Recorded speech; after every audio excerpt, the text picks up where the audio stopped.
Então a gente vai fazer a leitura do capítulo 6. Assim, pessoalmente é o capítulo que eu mais gosto do Evangelho de João, porque ele tem uma história muito interessante sobre o comportamento das pessoas. E eu quero compartilhar com vocês. Põe para mim, por favor, Kaique, capítulo 6, versículo 1. Algum tempo depois, Jesus partiu para outra margem do mar da Galileia, ou seja, do mar de Tiberíades. E grande multidão continuava a segui-lo. Por que elas seguiam? Aí ela explica: porque vira os sinais miraculosos que ele tinha realizado nos doentes. Então Jesus, toda vez que ele se manifestava em um local, era muito comum as pessoas se aglomerarem perto dele para poder ouvi-lo e principalmente para poder ver os sinais que ele fazia. É como se fosse um show da fé, porque as pessoas estavam muito pacata a religião na época, e Jesus de repente surge na história como um personagem que ele começa a fazer coisas que não era muito comum a religião fazer: curar cego, curar paralítico, curar mulher com fluxo de sangue. E aí você vai vendo na Bíblia várias situações, ressuscitar morto, e aquilo começa a chamar a atenção, as pessoas ficam curiosas, então elas se juntavam aonde Jesus estava. E a Bíblia mesmo declara que elas passavam a seguir Jesus com uma motivação. Qual que era a motivação? Porque elas estavam vendo os sinais que ele fazia nos doentes. Então via que Jesus curava doente, e elas passavam a seguir Jesus por aquele motivo. E o primeiro ponto da minha mensagem hoje é falar exatamente disso, sobre as motivações de seguir a Jesus. Por que eu sigo a Jesus? O que eu estou procurando quando estou seguindo a Jesus? Quando estou me interessando pela fé, me interessando pela palavra de Deus, me interessando em estar no ambiente do culto, qual é a minha motivação? No caso dessa multidão, a motivação deles era que Jesus curava enfermos. E hoje a igreja brasileira, sabendo disso, existem várias igrejas que trabalham com viés diferentes. Por exemplo, existe uma igreja aqui no Brasil que o viés dela e a ênfase dela está na cura. Então ela faz o quê? Ela trabalha a propaganda dela em cima da cura. E aí você já deve ter visto na televisão depoimentos, pessoas sobem aqui, pegam o microfone e falam: olha, eu tinha um câncer e o câncer desapareceu. Aí o outro fala: olha, eu não enxergava e agora eu enxergo. Olha, eu estava andando de cadeira de roda e agora eu sou curado. Então a ênfase dessa determinada igreja está na cura. E não há problema nenhum a gente poder mostrar que Jesus faz esse tipo de milagre. Só que quem é que vai ser a grande atração que vai, como é que fala, o alvo desse tipo de mensagem? É as pessoas que estão doentes. Então quem escuta um testemunho desse, a pessoa fala: poxa, eu estou doente tantos anos, eu estou com um problema de saúde tantos anos, eu preciso ir nessa igreja, eu preciso ir atrás desse pastor, eu preciso ir atrás desse movimento, porque eu quero ser curada. Eu preciso ser curado, então eu vou. E as pessoas atravessam, nessa determinada igreja que eu estou falando, pessoas vêm de várias partes do Brasil e elas saem de longe, elas atravessam dificuldades para elas poderem peregrinar até esse lugar para receberem a tão sonhada cura. Outras igrejas trabalham com um viés na libertação. E aí eles vai lá, expulsam os demônios, coloca o microfone na boca da pessoa e fala: quem está aí? Aqui é o Exu não sei quem, aqui é o Zé Pilintra, aqui é não sei o que. Aí as pessoas veem aquilo e falam: uau, o poder de Deus, eu também preciso de uma libertação. É lá nessa igreja que eu vou, porque a minha vida, eu sinto que eu estou atribulado, eu sinto que eu estou com encosto, e eu quero ir lá para receber a minha libertação. E aí ela vem nessa igreja porque ela quer receber a libertação. Ela vai participar lá das 7 semanas de libertação. Ela vai participar lá dos 7 cultos da libertação, porque ela está buscando a libertação. Outras igrejas trabalham com o viés da prosperidade. Então ela pega as pessoas pela ganância das pessoas, sobe lá os testemunhos: olha, eu não tinha nada e agora eu tenho. Eu andava a pé antes, agora eu tenho um carro. Eu não tinha uma casa para morar, hoje eu tenho casas de aluguel. Olha, eu não tinha nem emprego, hoje eu sou dono de uma empresa e dou emprego. E esses testemunhos enchem os olhos de quem está ouvindo. E principalmente de quem está buscando essa vida melhor, buscando esse benefício. E não tem nenhum problema a gente pensar que Jesus pode sim suprir a nossa necessidade em todas as áreas da vida. Mas o grande problema é quando o milagre não se torna um meio, mas é quando ele se torna um fim. É aí que está o grande problema. O milagre deixa de ser um meio e passa a se tornar um fim. E as pessoas procuram Jesus por causa das suas demandas, simplesmente para que Jesus resolva esse problema delas. E Jesus passa a se tornar um guru, alguém que vai resolver os meus problemas terrenos, as minhas demandas terrenas, aquilo que é importante para mim no ambiente da minha vida natural. Eu vou procurar Jesus para ele resolver esse problema para mim. Essas pessoas estavam seguindo Jesus por causa do que Jesus tinha feito, dos milagres de Jesus, e elas olhavam para Jesus e diziam: puxa, que legal, esse homem vai resolver os meus problemas. Por incrível que pareça, meus irmãos e minhas irmãs, muitas pessoas estão inseridas na fé, no ambiente da igreja, com a mesma motivação. Elas estão aqui porque elas estão ainda procurando uma mágica de Jesus para resolver os seus problemas pessoais, os seus problemas terrenos. Então ela vem para o ambiente da fé porque tudo que ela quer é resolver um problema no casamento dela, resolver um problema na saúde dela, resolver um problema nas finanças dela, resolver um problema na área dos vícios dela, e aí ela procura Jesus por esse motivo. Jesus, ele sim está à disposição para nos atender em tudo isso, mas esse não é o fim do Evangelho, é apenas um meio. Certo tempo atrás, eu e minha esposa fomos fazer uma visita em uma casa, e nessa casa tinha algumas pessoas lá que eles eram empreendedores, e eles tinham um negócio, e eles estavam inseridos no contexto da fé já há algum tempo. E aí ela mandou uma mensagem para mim: poxa, eu quero uma visita porque eu estou perturbado, eu estou pensando até em tirar minha vida. E aí eu chamei minha esposa e nós fomos lá fazer a visita para essa pessoa. Quando nós chegamos lá naquela casa, aquela pessoa estava decepcionada com Jesus. E ela estava dizendo assim: eu estou até pensando em largar a fé. Eu estou até pensando em abandonar, porque não está funcionando para mim. O Evangelho não está funcionando na minha vida, porque os meus negócios estão fracassados. A minha vida econômica está falida. Eu não estou conseguindo avançar na minha vida financeira. Então, a religião não está funcionando para mim. E muitas pessoas, às vezes, passam por essa crise. O Evangelho não está funcionando para mim. Porque muitos se aproximam de Jesus pensando: qual é a vantagem que eu posso tirar em ser um cristão? Tá bom, pastor, eu vou entregar minha vida para Jesus, mas o que eu ganho com isso? O que eu vou ganhar sendo um cristão? Isso é tão ruim na igreja que se tornou até um vício na nossa evangelização. Porque quando a gente vai evangelizar uma pessoa, o que a gente fala para a pessoa? A pessoa está lá vulnerável, o casamento está ruim. Aí você fala: não, vamos lá na igreja que seu casamento vai melhorar. Aí a pessoa está doente: não, vamos lá na igreja que Jesus vai curar você.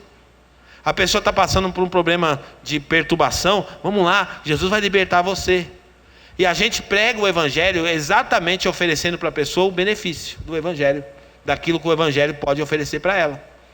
E essa mulher e essa família conversando com a gente, eu tive a oportunidade junto com a pastora de poder anunciar o Evangelho de verdade, a boa nova do Evangelho. Então a boa nova do Evangelho não tem a ver com a vida confortável que nós esperamos. A boa nova do Evangelho não está ligado em Jesus te dar conforto terreno. Jesus não tem obrigação nenhuma de dar uma casa para você, de dar um carro para você, de fazer você ter uma vida econômica melhor. Não, essa não é a principal missão do Evangelho. Jesus pode fazer isso? Sim, pode fazer isso. Jesus faz isso? Faz também isso. Mas essa não é a missão principal do Evangelho. Essa não é a mensagem central do Evangelho. O milagre não é um fim. O milagre é um meio pelo qual Jesus opera. Então grave isso no seu coração. Então não adianta nós pregarmos para as pessoas apenas o que o Evangelho pode trazer de benefício para ela. O maior benefício do Evangelho é que eu estava morto e agora eu vivo. Eu estava condenado ao inferno, mas por causa da fé em Jesus, eu posso ser salvo. Essa é a mensagem central do Evangelho. Qualquer outra coisa além disso é firula. Não é a mensagem principal. Então entenda isso. Essa multidão então passa a seguir a Jesus por aquilo que ele estava podendo fazer por elas. Poxa, esse cara cura os enfermos, vou atrás dele, vou seguir ele. E aí Jesus vai andando então e a multidão atrás de Jesus. Aí a Bíblia vai dizer agora nos próximos versículos que Jesus vai se destacar da multidão, vai chamar os seus discípulos, vai subir no monte. E olha que interessante que vai acontecer. Põe para nós, por favor, versículo 3. Então Jesus subiu ao monte, sentou-se com os seus discípulos. Ele chegou lá no monte, sentou com os discípulos, e lá de cima do monte ele está olhando a multidão. E olha que interessante que a Bíblia fala. Vai lá, versículo 4.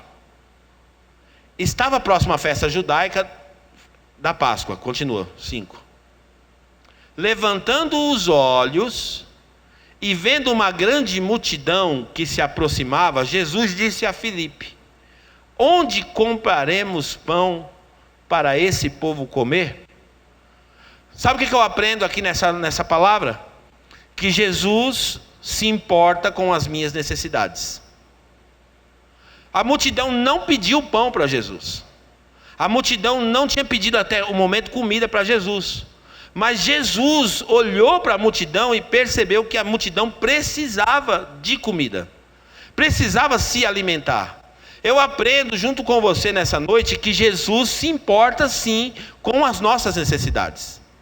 É importante para Jesus o que a gente sente, como que a gente está se sentindo. Então Jesus, ele nos atende, ele nos vê, mesmo quando você pensa, poxa, estou abandonado por Deus. Ele está vendo a sua necessidade. Ele se importa com aquilo que você passa, com aquilo que você enfrenta. E ele olha para a multidão e ele faz uma pergunta muito estranha para Filipe. Ele fala assim para Filipe: onde compraremos pão para esse povo comer? Por que essa pergunta se torna estranha? Porque essa pergunta não era, na verdade, a dúvida de Jesus. Jesus não estava preocupado aonde comprar pão. Mas ele vai perguntar isso e o versículo número 6 vai responder. Por que ele pergunta isso? Vai lá. Fez essa pergunta apenas para pô-lo à prova, pois já tinha em mente o que ia fazer. Sabe por que ele faz essa pergunta para Filipe? Para que Filipe entendesse que o homem não pode suprir a necessidade do homem. O homem não pode resolver o problema do homem. Querido, para alimentar uma multidão de 5.000 homens, fora as mulheres e crianças, precisava de muito dinheiro. E o Filipe vai responder o que no 7? Filipe lhe respondeu: 200 denários não compraria pão suficiente para que cada um recebesse um pedaço. Falou assim: Jesus, se a gente tivesse 200 denários, sabe quanto que representa 200 denários?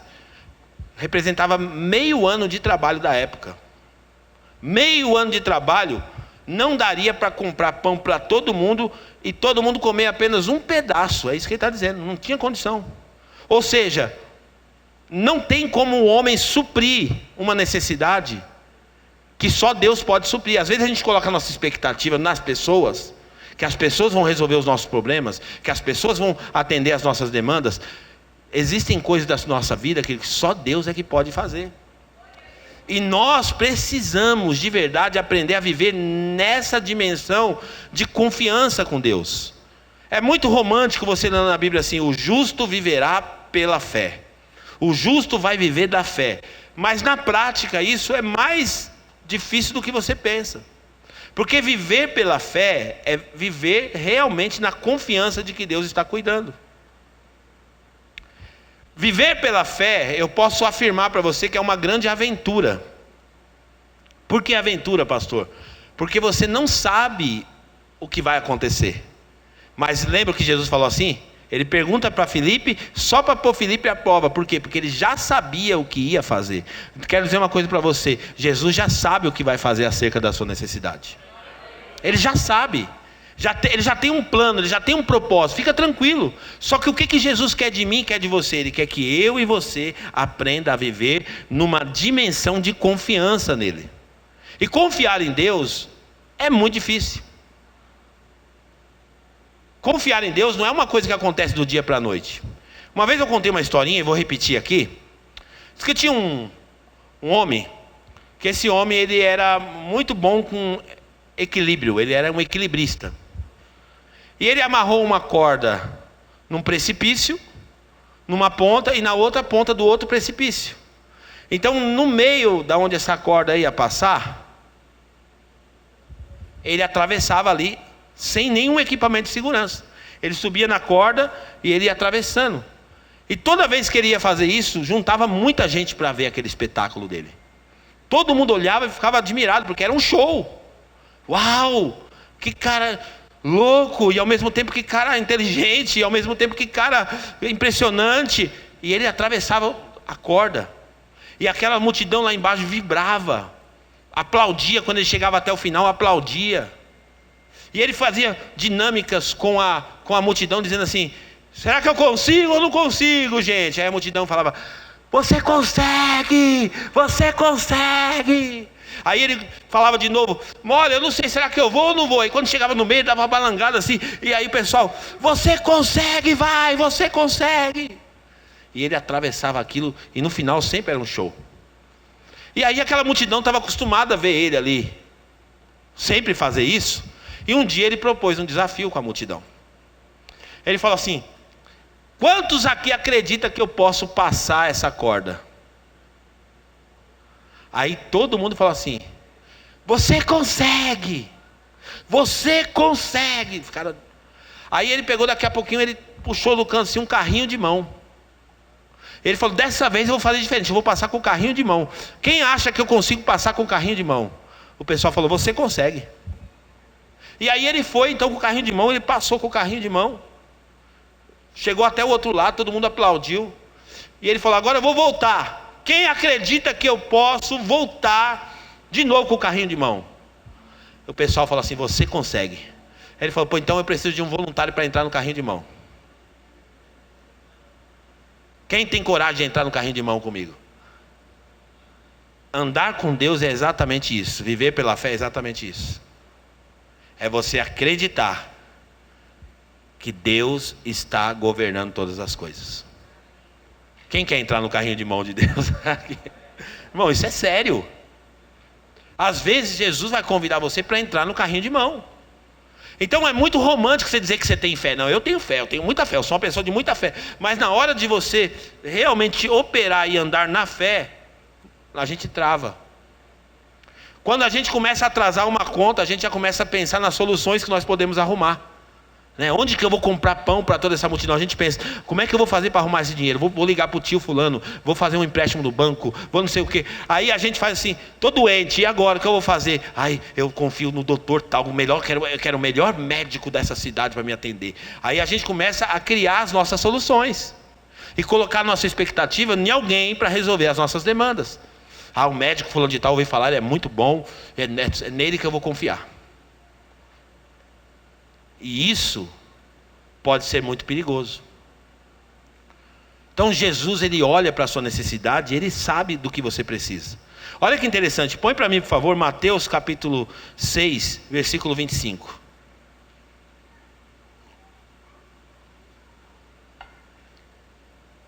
Isso aqui é um texto bíblico que todo mundo conhece, mas na teoria a gente sabe, mas na prática a gente tem dificuldade. Olha o que diz a Bíblia: portanto eu lhes digo, não se preocupem com as suas próprias vidas, quanto ao que comer ou beber, nem com seus próprios corpos, quanto ao que vestir.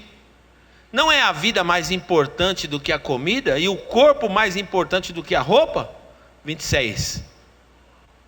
Observem as aves do céu: não semeiam, nem colhem, nem armazenam em celeiros, contudo o Pai Celestial as alimenta.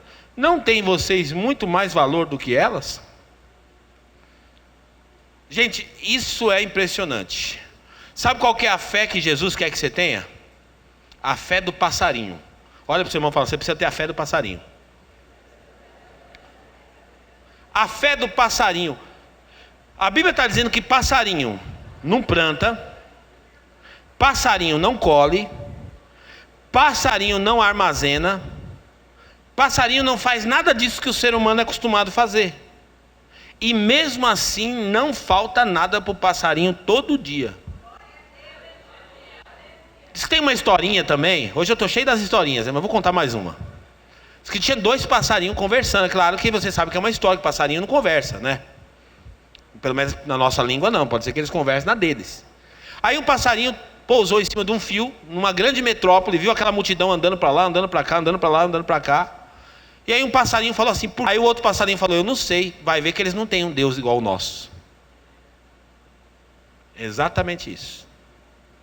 Às vezes a gente não observa. O passarinho tem mais fé do que a gente. Ele não planta, ele não colhe, e a gente está o tempo todo preocupado. Então, olhando para essa passagem da Bíblia, esse fato de João capítulo 6, Jesus olha para a multidão e ele sabe o que a multidão precisa, e ele atende de acordo com a necessidade da multidão. Ele supre a necessidade da multidão. Olha só, Mateus capítulo 6, versículo 8.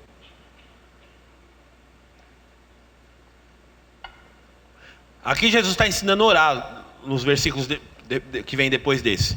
Não seja igual a eles, os fariseus, porque o seu pai sabe o que vocês precisam, antes mesmo de pedir.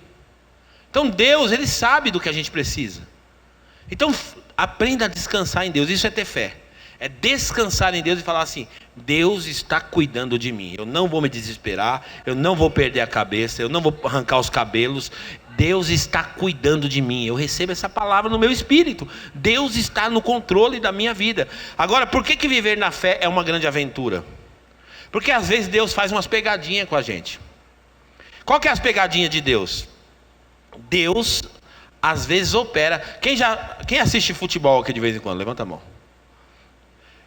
O jogo de futebol, por exemplo, a Copa do Mundo, foi uma adrenalina assistir a final da França e Argentina. Uma adrenalina, um negócio impressionante.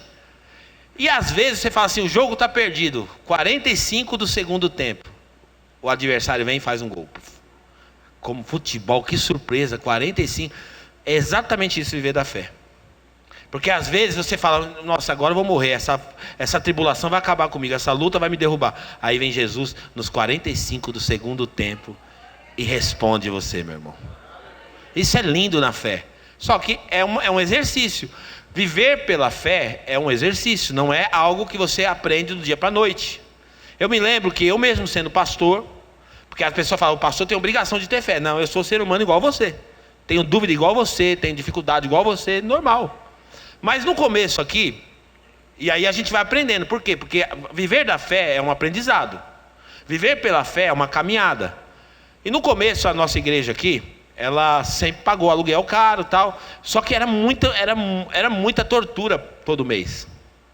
Eu ficava desesperado.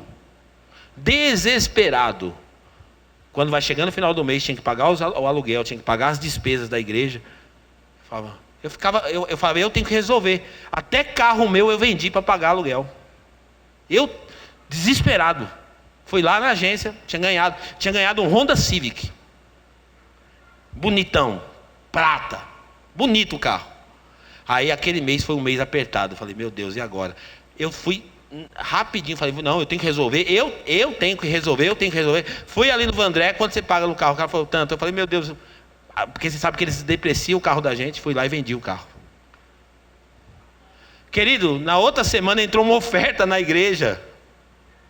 Entrou uma oferta que ia suprir. Mas eu me antecipei, fui lá, não precisava nem ter vendido o carro. Mas a minha pressa, a minha preocupação, a minha ansiedade fez eu agir sem fé, não pela fé. Então viver pela fé é exatamente isso. Aguarde em Deus, espere em Deus, confie em Deus, descanse em Deus. Você vai dizer assim: eu sei que o Senhor está cuidando de mim. Olha, eu não vou. Isso é um exercício que você tem que fazer todo dia. Deus, eu não vou me desesperar. Eu recebo essa palavra que o pastor está pregando agora. E eu tenho uma conta para pagar, mas eu não vou me desesperar, não vou fazer uma loucura. Eu não vou sair daqui desesperado, arrancando meus cabelos da cabeça. Eu sou teus filhos e eu sei que o Senhor pode suprir a minha necessidade. E aguarda em Deus, aguarda. E nós vamos viver o milagre em nome de Jesus. Amém? Amém ou não amém? Tem gente que quando está passando tribulação na vida, o que ele faz? Em vez dele avançar, ele retrocede. Dizia, eu não sei se essa frase é dele, mas tinha um técnico, que foi técnico da seleção brasileira, foi técnico do São Paulo, Tele Santana. E ele dizia uma frase assim, a melhor defesa é o ataque. A melhor defesa é o ataque. Então tem gente que às vezes está sendo oprimido por uma situação da vida, o que ele faz? Ele recua. Ai, por que você não está indo na igreja? Porque eu perdi o emprego. Por que você não está indo na igreja? Porque eu estou doente. Gente, aí que é a hora de você avançar. Aí que é a hora de você ir para cima. Aí é a hora de você realmente falar, vou experimentar o milagre de Deus. Eu vou experimentar a manifestação de Deus na minha vida. O melhor momento para você viver a manifestação de Deus é no momento da adversidade. Esse é o momento propício para Jesus operar milagres na nossa vida. Então não é hora de recuar, é hora de avançar. E a Bíblia fala o seguinte, Mateus capítulo 6, versículo 33. Texto muito conhecido de todos nós. Olha o que diz. Busquem, pois, em primeiro lugar o reino de Deus. Essas palavras são palavras de Jesus. É um conselho de Jesus. O que Jesus quer que nós façamos com a nossa vida espiritual? Que nós passamos a dar prioridade. Busquem primeiro, prioridade na vida espiritual. Prioridade para se desenvolver espiritualmente. Prioridade para realmente se edificar espiritualmente. Sabe por quê, querido? Existe um triângulo da vida. É as realizações, as conquistas. Está tudo aqui, nessa atmosfera. E aqui está a nossa vida espiritual. Tudo isso que a gente busca aqui, está concentrado aqui. Se a gente edificar a nossa vida espiritual e realmente dedicar a nossa vida espiritual, a Bíblia está dizendo: busque em primeiro lugar o reino de Deus, sua justiça, e todas essas coisas lhe serão acrescentadas. Então, o que eu preciso para a minha vida, as coisas que eu desejo que sejam acrescentadas na minha vida, elas não fazem parte da minha busca por isso. A minha busca tem que ser pelo reino de Deus. A minha busca tem que ser pela espiritualidade. A minha busca tem que ser pela edificação da minha vida, pelo compromisso meu com Deus. Por quê? Porque viver pela fé é exatamente isso. Senhor, eu estou buscando o reino de Deus, e as demais coisas serão acrescentadas na minha vida. Eu vou viver esse milagre na minha vida. As demais coisas serão acrescentadas. Amém ou não amém? Mas continuando a nossa história, Jesus agora, põe para mim por favor, vamos lá para o versículo 14. Jesus está operando milagres. Essas multidões estão seguindo Jesus, elas estão vendo Jesus, elas estão andando com Jesus. E olha o que vai acontecer aqui nesse texto.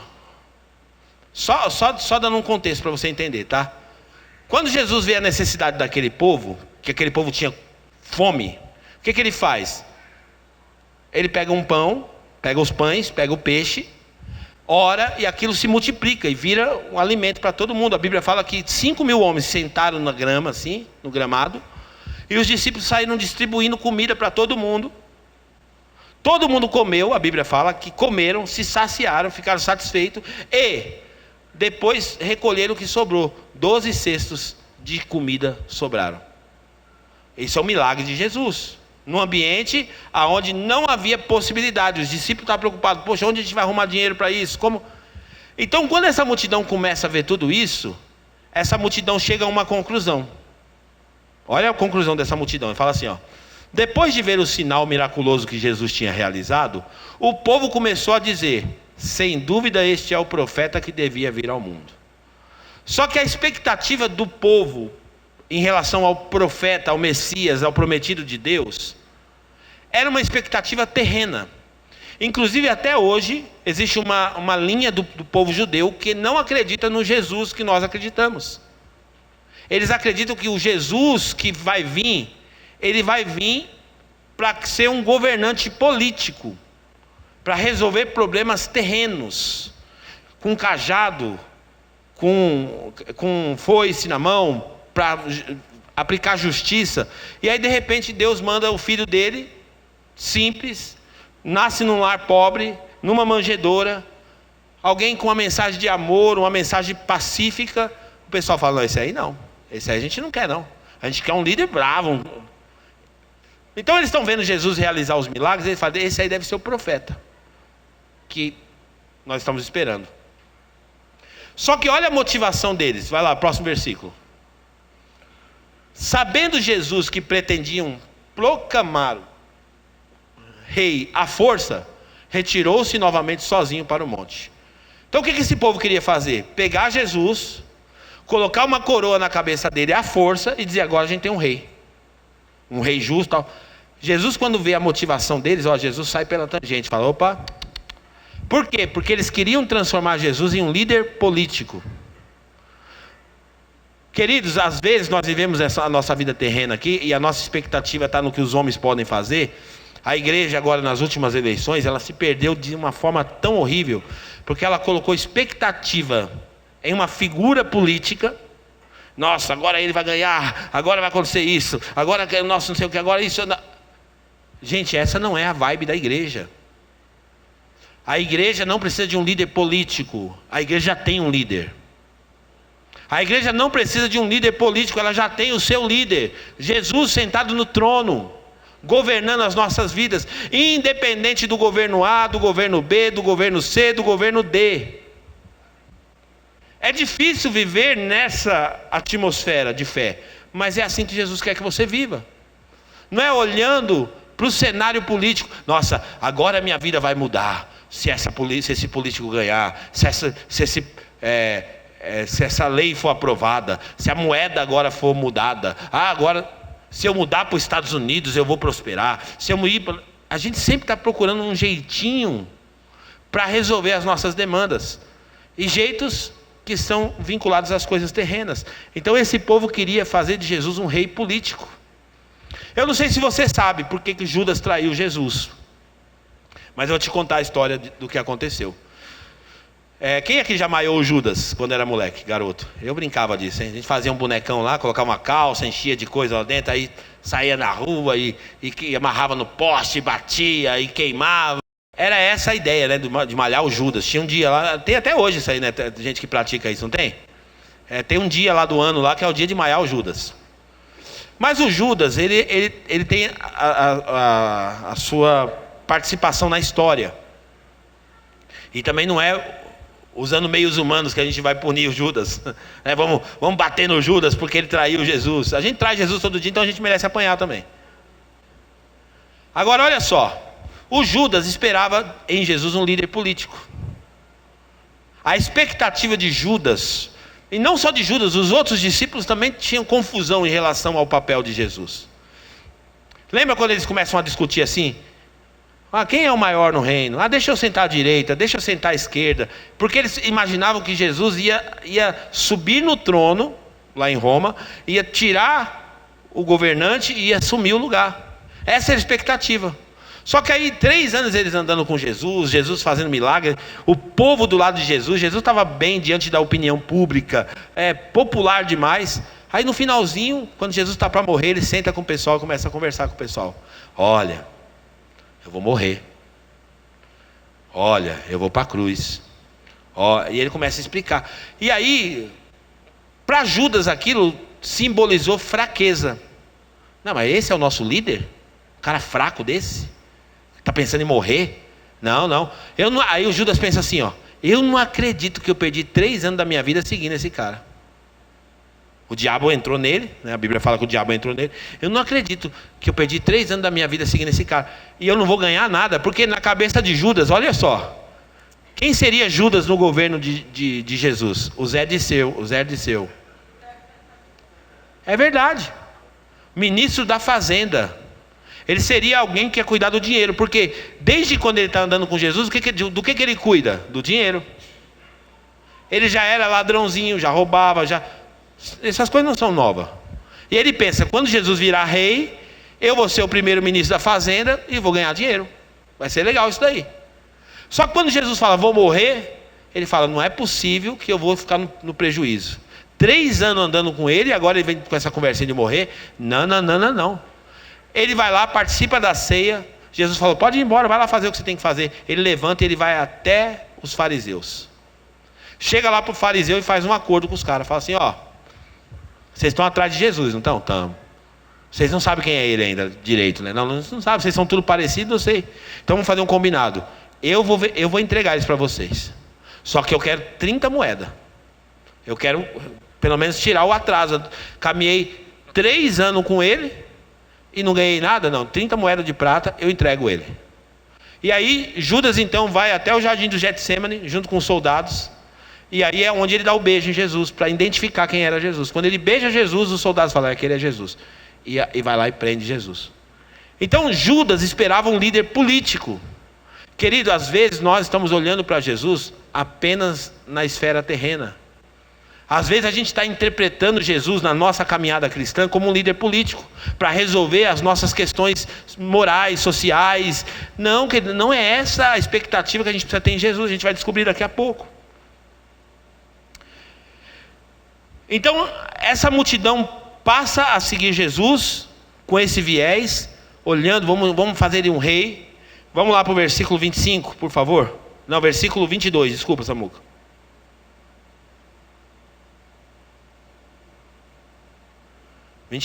Samuca não, Kaique.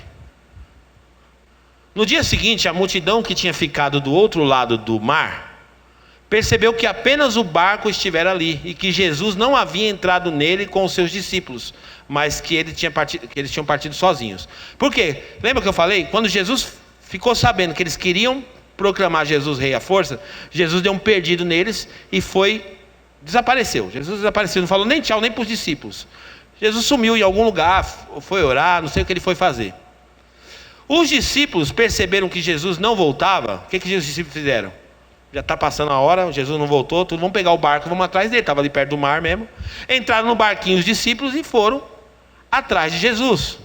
E aí aquela passagem conhecida que você sabe, que eles viram Jesus andando sobre as águas, pensaram que era um fantasma e tal. Aí a Bíblia vai dizer assim, no dia seguinte a multidão que tinha ficado do outro lado do mar percebeu que apenas um barco estivera ali e que Jesus não havia entrado nele com os seus discípulos. Falou, mas a gente viu os discípulos entrar no barco e Jesus não foi junto?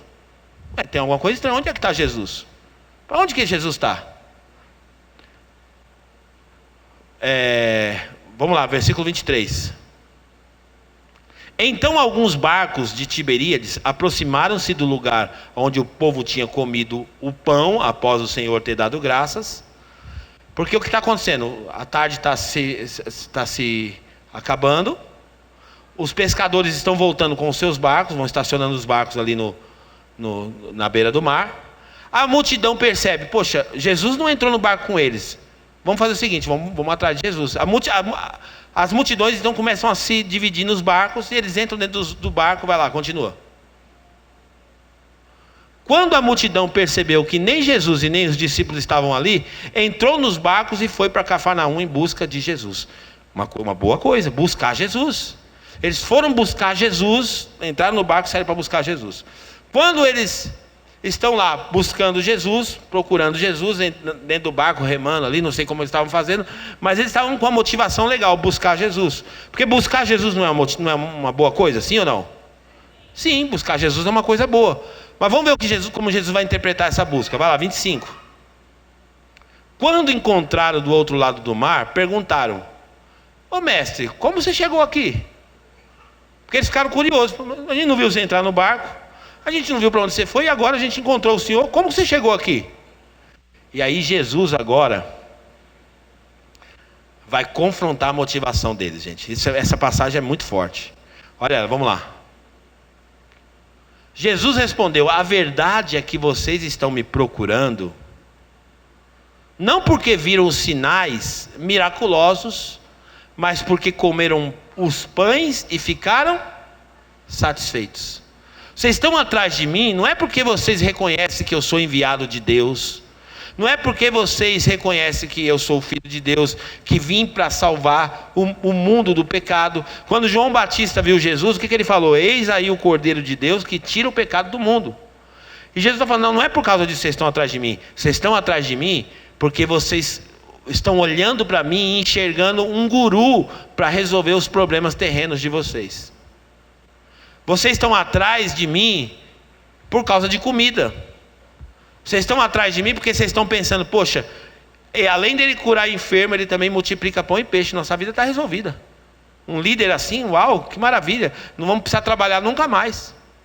Nunca mais a gente vai ter falta de nada, porque na hora que a comida acabar, a gente faz o quê? A gente fala com Jesus, Jesus vai lá, ora num pedacinho de pão, o pão multiplica. Ora num peixe, o peixe multiplica. Pronto, está resolvido o nosso problema.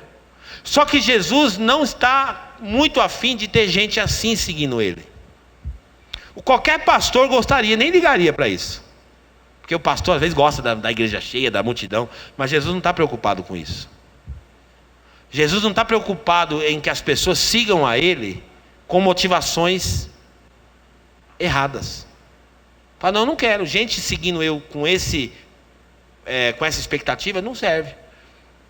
É difícil você pensar em Jesus dizendo assim, não precisa me seguir não, desse jeito não. E essa multidão estava seguindo Jesus exatamente por isso. Põe o 27 para mim, por favor. Não trabalhem pela comida que se estraga, mas pela comida que permanece para a vida eterna, a qual o Filho do Homem lhes dará. Deus, o Pai, nele colocou o seu selo de aprovação. Jesus está dizendo assim, olha, para de me buscar baseado nas suas necessidades terrenas. Não é esse o caminho.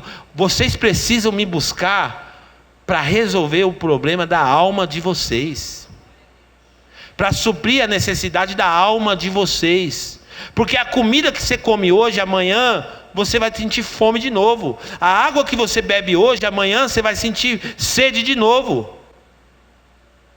Então não trabalhe pela comida física. Não é para trabalhar trabalha pela comida que produz resultado espiritual na sua vida. Trabalhe pela comida, me busque, porque você precisa ser edificado espiritualmente. Essa é a verdadeira motivação do cristianismo, da mensagem do Evangelho. Lembra que eu falei para vocês no começo aqui, que quando a gente começa a andar com Jesus, no começo é maravilha. Maravilha, ai que delícia, ai que gostoso, ai que empolgação. E a gente vai vindo para um culto, para 2 cultos, 3 cultos, 4 cultos. E aí a mensagem vai chegando uma hora que ela vai afunilando. Ela vai afunilando, até chegar uma hora que a gente vai ter dificuldade de entrar por aquilo que Jesus está pedindo. A gente vai ter dificuldade de assimilar aquilo que Jesus está pedindo.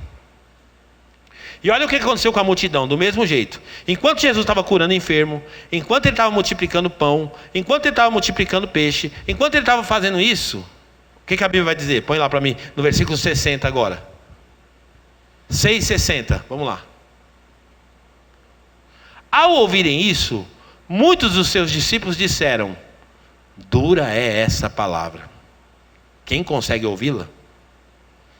Vai chegar uma hora que o cristianismo vai te apresentar uma mensagem dura de ouvir.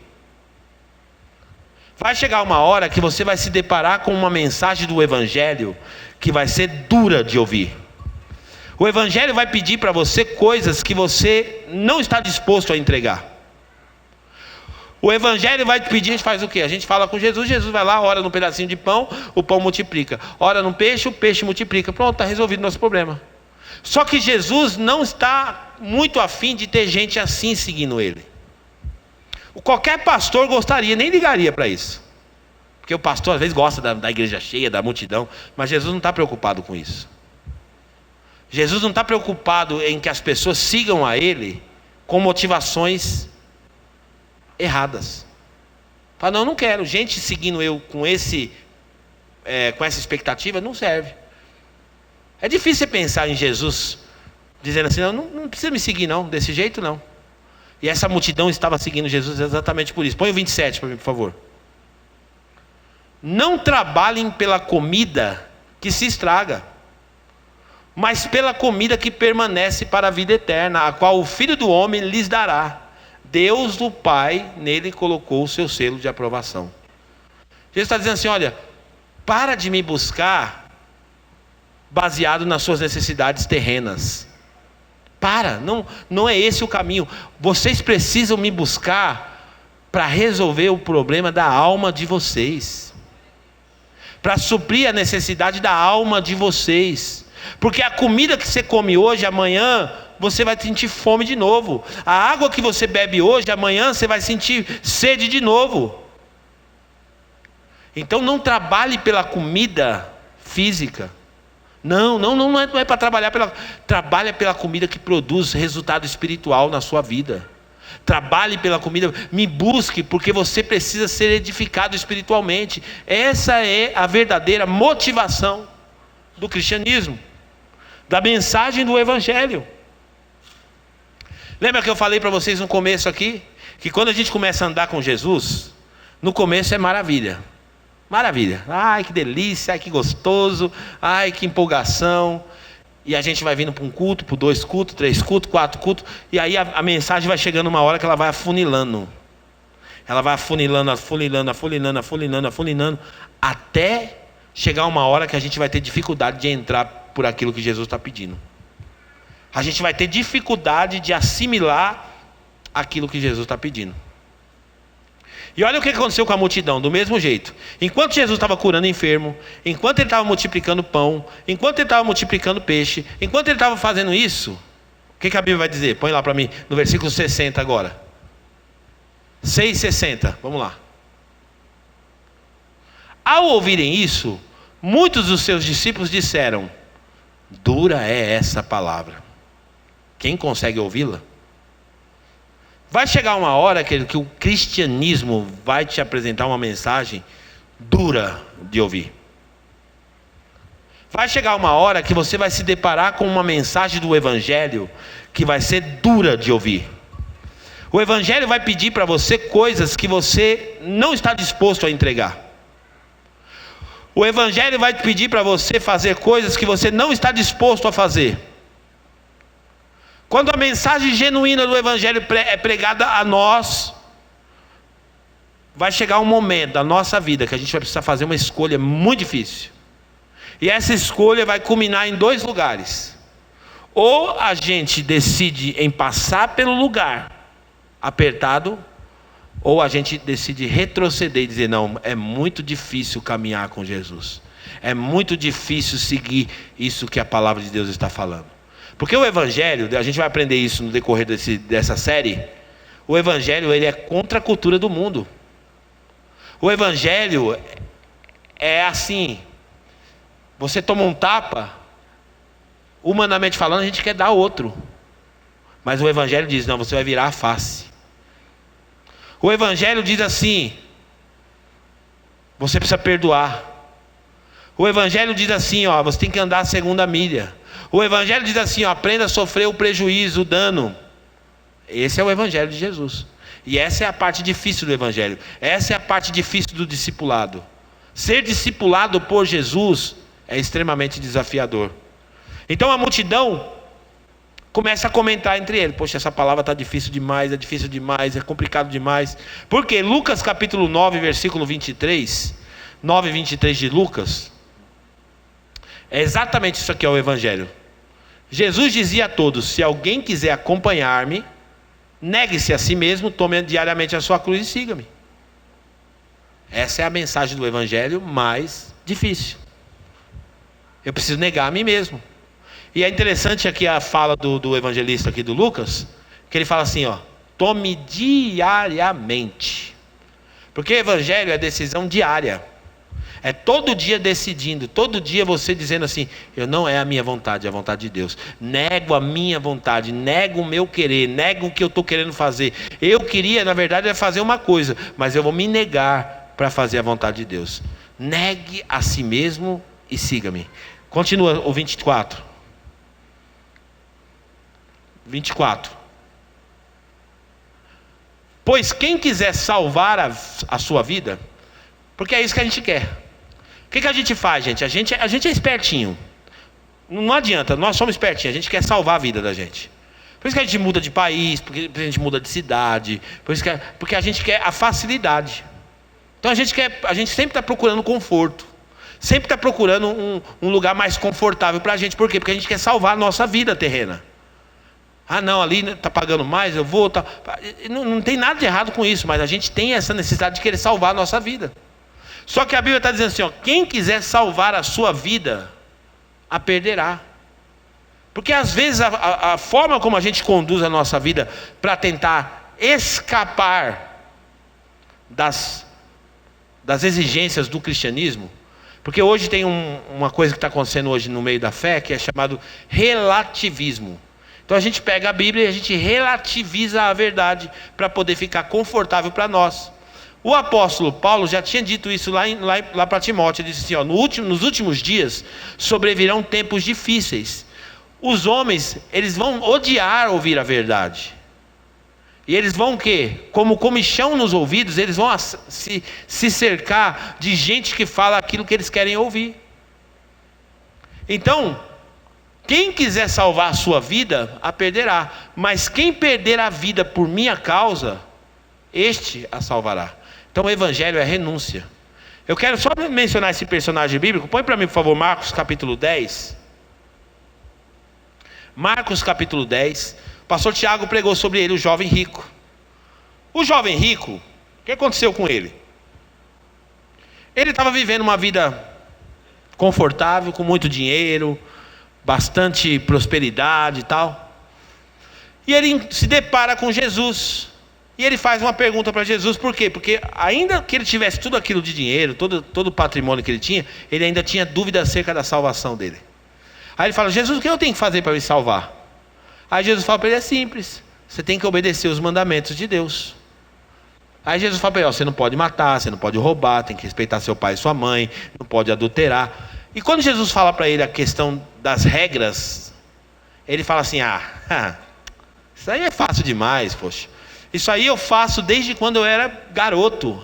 Minha mãe me ensinou, meu pai me ensinou, eu já faço isso, então graças a Deus estou garantido.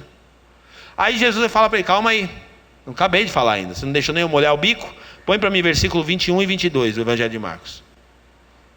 Jesus vai falar para ele assim, ó, Jesus olhou para ele e amou. Falta-lhe uma coisa, calma aí, falta uma coisinha só. Disse ele, vá, venda tudo o que você possui, dê o dinheiro aos pobres e você terá um tesouro no céu. Depois venha e siga-me. Isso aqui, se você não souber fazer a interpretação disso, você vai entender que o dinheiro é uma coisa ruim. Não. Para ele era uma coisa ruim. O problema não é dinheiro. Jesus tinha gente rica que andava com ele.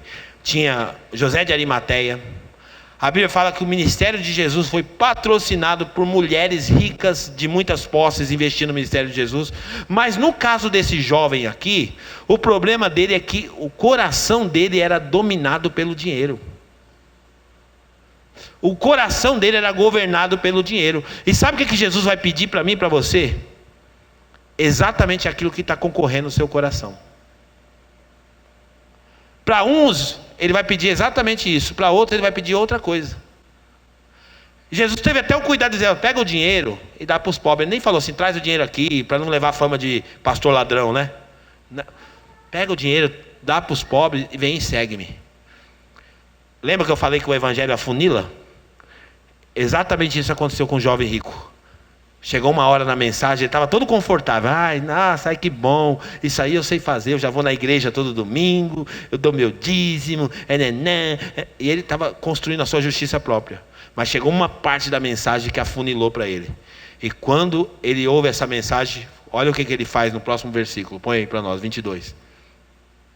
Diante disso, ele ficou abatido e afastou-se triste, porque tinha muitas riquezas. Aquela mensagem foi muito dura para ele. E aí ele precisava fazer uma escolha agora. Ou eu renuncio o que eu tenho para seguir a Jesus, ou eu me apego ao que tenho, e foi a escolha que ele fez. Ele não estava disposto a entregar o que Jesus ia pedir para ele. Esse próximo versículo, nunca mais você vai esquecer, porque ele é o 666 de João. 666. Põe aí para nós. 6,66. Nunca mais você vai esquecer desse versículo. Evangelho de João, capítulo 6, versículo 66. Naquela hora em diante, muitos dos seus discípulos voltaram atrás e deixaram de segui-lo. Uma multidão, pensa comigo, lá no versículo 1, a multidão começa a seguir Jesus. Na hora que tem a multiplicação do pão e do peixe, tinha 5.000 homens, fora mulheres e crianças. Muita gente, a igreja de Jesus estava lotada, estava sendo badalado.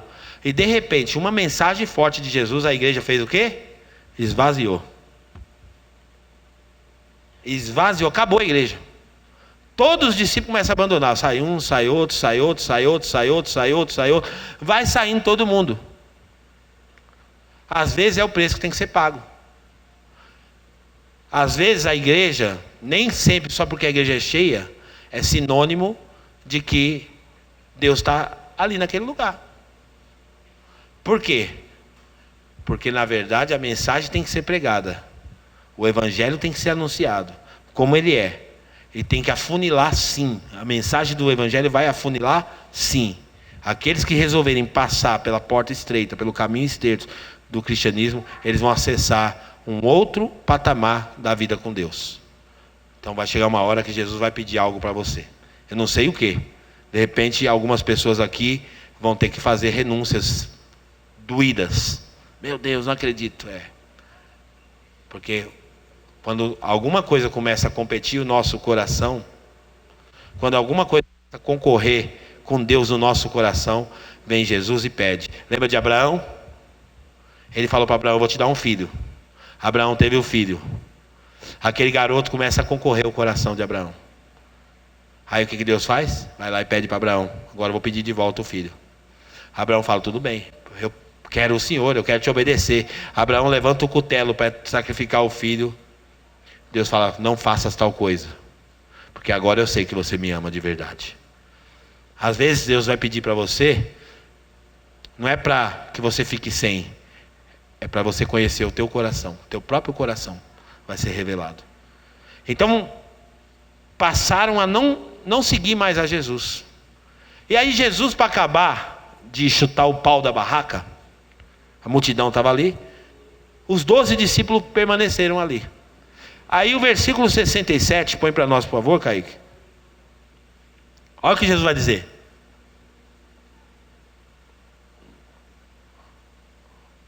Jesus perguntou aos 12: e vocês, não querem ir também não? Já estava vazia mesmo a igreja, sobrou só 12 mesmo. E vocês aí não querem ir não também não? Jesus não estava preocupado não de ter multidão não. Não era meta de Jesus, não, a igreja tem que ter multidões. Não era meta. Jesus, ele quer conversões genuínas. Não é multidões, é conversões genuínas. Ele olha para os 12 e fala: vocês não vão também não? E a resposta que eles entregam para Jesus é muito forte. Pedro se manifesta sempre o primeiro da fila, né? Vai dizer o quê? Versículo 68. Simão Pedro lhe respondeu: Senhor, para quem iremos? Tu tens as palavras da vida eterna. Isso é quando você descobre de verdade o que é mais importante no evangelho, gente. Essa aqui é que revela a sua conversão. Quando você diz assim: eu não estou aqui pelo pão, eu não estou aqui pelo peixe, eu não estou aqui porque Jesus cura enfermo, eu não estou aqui porque Ele vai resolver minha vida financeira, eu não estou aqui por causa só do que Ele vai fazer no meu casamento. Eu não tenho para onde ir, só o Senhor é que tem as palavras que produzem vida dentro de mim. Essa é a minha motivação. O que me traz para esse lugar, o que me traz para se conectar com a fé, não é os benefícios do evangelho. Tudo isso vem de reboque, sim, eu concordo. Não é um fim, mas é um meio. Jesus opera, Jesus faz coisas incríveis na nossa vida, sim, mas não é por causa disso que a gente serve Ele. Eu tenho profetizado, eu tenho saúde, eu vou viver muito, muito, amém. Mas se a doença alcançar a minha vida, eu vou continuar adorando Jesus do mesmo jeito, porque a minha fé em Jesus não está baseada no que Ele faz por mim aqui nessa terra. A minha expectativa está naquilo que eu vou viver na eternidade com Ele. É assim que Jesus quer que você reaja à sua vida espiritual. Para onde que iremos nós? Para quem? Para quem iremos nós? Para quem? Não tem para onde ir. É o Senhor que tem as palavras da vida eterna. E aí ele conclui dizendo, 69 isso. Nós cremos e sabemos que és o Santo de Deus. Nós sabemos quem é o Senhor. Você sabe quem é Jesus? Você sabe por que você está aqui? Você sabe o que te traz para esse lugar? O que te faz ir para a célula? O que te faz ir se envolver com as coisas de Deus? Se você estiver buscando só um milagre, a hora que você receber, você vai embora igual as multidões. Se você estiver apenas buscando uma posição melhor, tem gente que Jesus não pode dar nada para ele, porque se der, perde. Ele vem para a igreja fielmente, aí Jesus dá um carro para ele, não pode vir mais para a igreja, porque agora ele está viajando com o carro novo que ele ganhou. Só viaja para lá, viaja para cá. Por quê? Porque agora tem um carro. Agora Jesus abriu uma porta para ele numa empresa grande, agora ele não pode vir mais, porque agora está atolado fazendo hora extra, tudo porque ele tem que trabalhar, porque ele está ganhando bem, e aí quando ele faz hora extra ele ganha mais ainda, tudo. E ele se perde naquilo que Jesus dá para ele. Gente, prioriza a sua vida espiritual, porque só Jesus pode suprir a nossa vida espiritual. Só Ele que tem palavras de vida eterna. Só Ele que tem palavras que nos conduz para perto dEle, para o relacionamento com Ele. E o que são palavras de vida eterna? Eu achei muito, muito forte a fala de Pedro.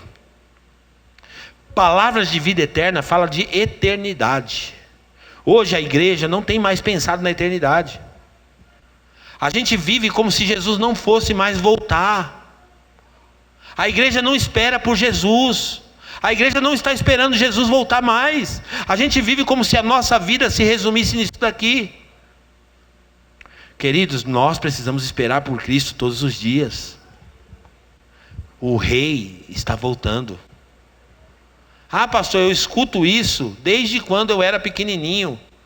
Queridos, a mensagem continua a mesma. Jesus não é um político para prometer e não cumprir.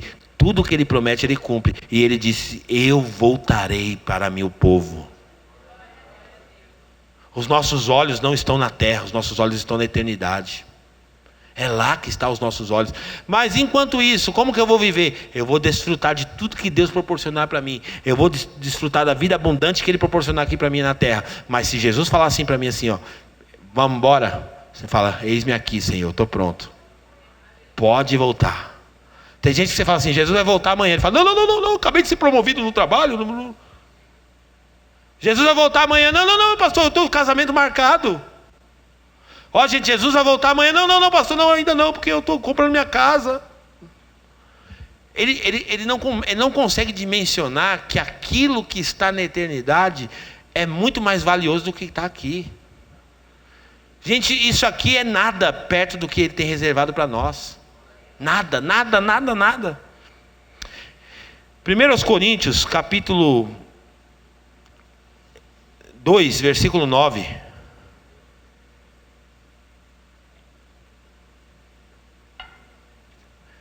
Tem gente que pega esse texto da Bíblia aqui para transformar ele num texto carnal, terreno.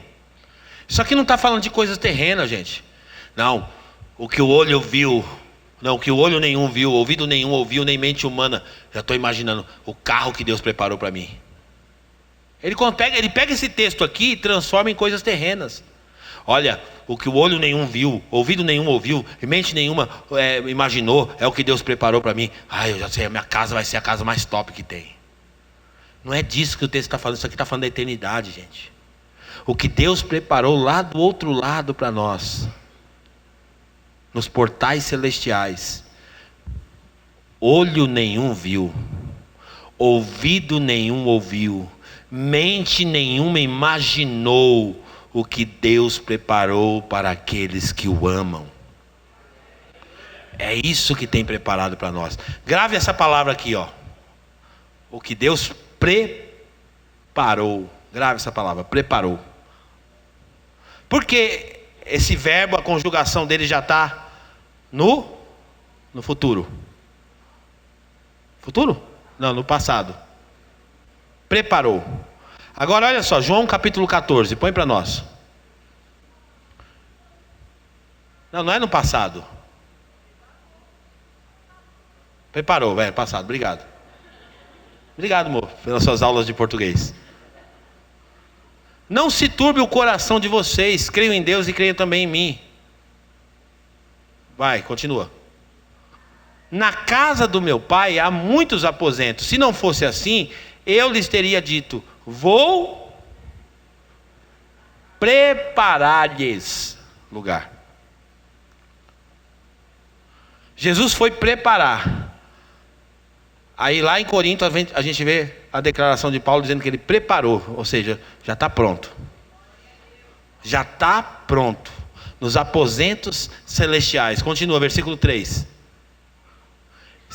E se eu for lhes preparar lugar, voltarei e os levarei para mim, para que vocês estejam aonde eu estiver. Gente, a nossa mente é tão carnal que eu já vi gente pegar isso aqui e falar assim: a minha casa no céu vai ser mais bonita que a sua. A gente é tão carnal que a gente nivela as coisas de Deus com o nosso olhar humano. A gente é competitivo. Não, porque quem tem a melhor casa, não. O lugar que Jesus preparou para nós, e já está preparado, é um lugar inimaginável. Nós não podemos nem imaginar o que Ele já preparou para nós. Vamos ficar de pé. O Ministério do Louvor pode subir aqui.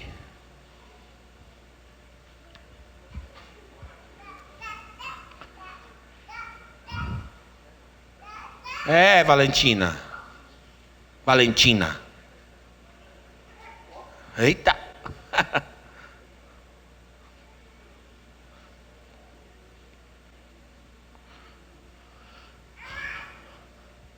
Obrigado. Presta atenção. É o último versículo que eu vou colocar, e esse versículo aqui define muita coisa para nós. É a Bíblia que diz, não é o pastor. Põe para mim, por favor, ô Kaique. 1 Coríntios, capítulo 15, e versículo 19. 15 e 19. Se é somente para esta vida que temos esperança em Cristo, dentre todos os homens, somos os mais dignos de compaixão. Se você acha que viver o cristianismo se resume às coisas terrenas, a Bíblia está dizendo para mim e para você que nós somos o mais digno de compaixão. Experimenta viver com os seus olhos na eternidade. Experimenta viver com expectativa naquilo que Jesus tem para nós na eternidade. Aí você vai falar: pastor, mas e aí o que eu faço com as minhas demandas pessoais? Eu vivo. Eu tenho dificuldades, eu tenho coisas que estão acontecendo comigo aqui na terra. O que eu faço então? Você vai fazer exatamente o que a Bíblia te manda fazer. Nada. Você só vai confiar que Ele está cuidando de tudo e que Ele vai resolver. Você vai falar: não, pastor, é muito simplismo, é muito simplista esse evangelho. Eu preciso fazer alguma coisa. Eu preciso pôr a mão, eu preciso correr atrás, eu preciso... Deixa eu te fazer uma pergunta. Você já resolveu fazendo isso? Se você tomar uma decisão hoje, sair dizendo assim, Jesus está olhando para minhas necessidades, eu sei disso. Faça uma oração hoje sincera, fala: Jesus, para mim é difícil, mas eu quero acreditar nessa palavra. Eu quero acreditar que o Senhor está cuidando de tudo. Eu quero acreditar que o Senhor está no governo de todas as coisas. E eu quero colocar os meus olhos no reino de Deus, na eternidade. A minha expectativa é: o rei está voltando e os meus olhos estão realmente nesse lugar da eternidade. Faça a sua oração agora. Comece a falar com Deus.